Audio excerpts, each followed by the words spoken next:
अलीगढ़ में एक सनसनीखेज मामला सामने आया, जिसमें एक युवक के ऊपर नाबालिग युवती के द्वारा बलात्कार का आरोप लगाया था, जिसमें आरोपी व उसके भाई के द्वारा बलात्कार करने के आरोप में मुकदमा भी दर्ज कराया गया, जिसमें एक युवक ने बलात्कार के आरोप में 28 महीने सलाखों के पीछे गुजारे हैं। इसके बाद आरोपी युवक के अधिवक्ताओं के द्वारा कोर्ट के आदेश पर जब डीएनए टेस्ट करवाया गया तो डीएनए में दूध का दूध और पानी का पानी हो गया। डीएनए की रिपोर्ट के आधार पर रिपोर्ट निगेटिव आने के बाद युवक को कोर्ट ने बरी कर दिया। साथ ही युवक के भाई पर लगे आरोपों को भी कोर्ट ने खारिज करते हुए उसके भाई को भी क्लीन चिट दे दी है। पूरा मामला जिला अलीगढ़ के थाना बड़ला क्षेत्र का है, जहां एक गांव की नाबालिग युवती के द्वारा गांव के ही 2 सगे भाइयों पर बलात्कार करने का आरोप लगाया था। पुलिस ने एक आरोपी को जेल भेजा था, जिसमें एक आरोपी को 28 महीनों तक सलाखों के पीछे रहना पड़ा। आरोपी पक्ष के अधिवक्ता हरिओम गुप्ता ने जानकारी देते हुए बताया कि 23 फरवरी 2019 को वादी पक्ष द्वारा थाना बड़ला में एक प्रार्थना पत्र दिया गया। 2 लोगों को अमित और चंद्रशेखर को आरोपी बनाया गया था। प्रार्थना पत्र में जो आरोप लगाए गए थे 452, 323, 506 और 376 की धारा के आरोप थे और पॉस्को एक्ट के तहत दिया गया। इसकी जांच पुलिस द्वारा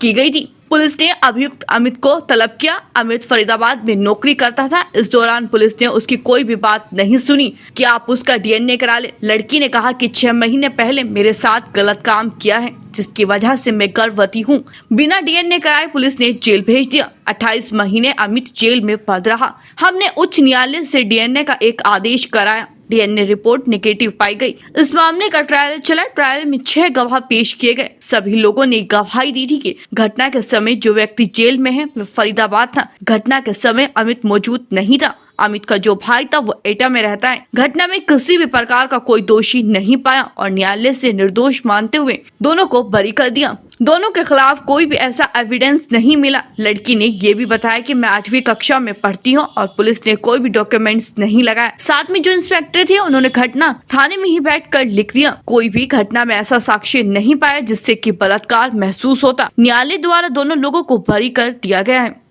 एक थाना बड़ला में वादी रूप सिंह द्वारा एक प्रार्थना पत्र दिया गया था 23 फरवरी 2019 को, जिसमें 2 लोगों को अभियुक्त बनाया, अमित और चंद्रशेखर को। और ये प्रार्थना पत्र जो दिया था 452, 323, 506, 376 और 3/4 पॉस्को में दिया गया।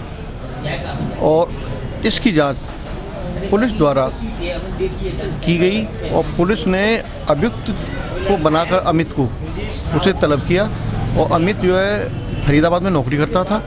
फरीदाबाद से जब वो यहाँ आया पुलिस ने उसकी एक भी नहीं सुनी कि आप उसका डीएनए करा लें, क्योंकि उनकी लड़की ने ये बताया था कि 5-6 महीने पहले मेरे साथ बलात्कार किया है, उससे मैं गर्भवती हूँ। ना डीएनए करा के और उसे जेल भेज दिया गया। 28 महीने अमित जेल रहा।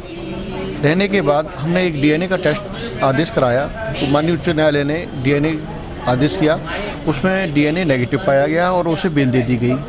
उसका ट्रायल चला। इस ट्रायल में 6 गवाह प्रस्तुत किए गए और सारी गवाह ने ये बात की गवाही दी कि उस घटना के समय ये डीएनए में जो आया है वो सही है और घटना के समय अमित नहीं था। और अमित का जो भाई चंद्रशेखर था वो पिलुआ में एटा में रहता था।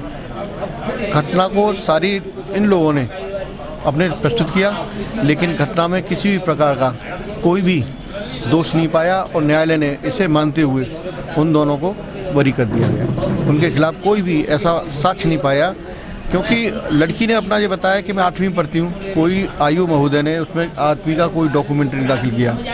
और साथ में जो आयु महोदय थे उन्होंने भी घटना वहीं बैठ के लिख दी कि अब कोई भी घटना का ऐसा साक्ष्य नहीं पाया कि जिससे कि वो बलात्कार सिद्ध होता। न्यायालय द्वारा उन दोनों को बरी कर दिया गया।